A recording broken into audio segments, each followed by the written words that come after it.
Shares of Spotify surged Monday following a bullish analyst rating, helping to pare losses stemming not from the high-profile controversy around Joe Rogan's podcast, but instead shockwaves sent across the industry by Netflix's massively underwhelming growth outlook. Since its founding in 2006, Spotify has become the world's most popular audio streaming service, with more than 381 million active users, 172 paying subscribers and 70 million tracks on the platform.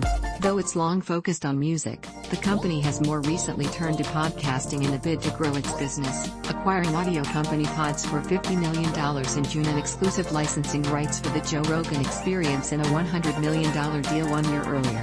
In October, the firm said the Rogan podcast, which attracts an estimated 11 million viewers per episode, contributed to an overall increase in third-quarter revenue.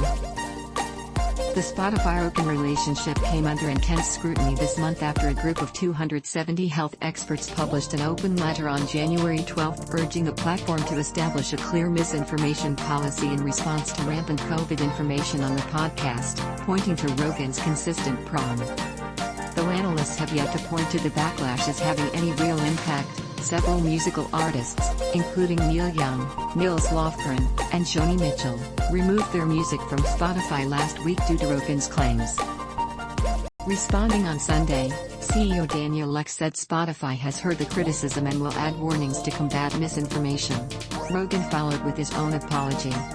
Though they skyrocketed as much as 150% during the pandemic, Spotify shares have plunged more than 50% from an all-time closing high of nearly $365 last February, wiping out more than $30 billion from the firm's market capitalization, including $10 billion this month alone.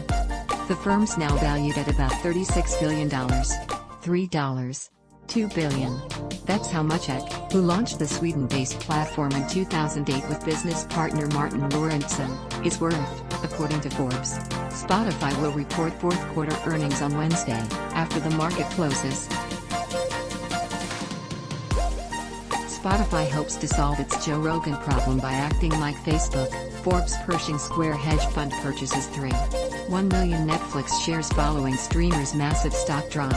Forbes Netflix stock plunges 20% following disappointing earnings report. Forbes Spotify has plans to move beyond music.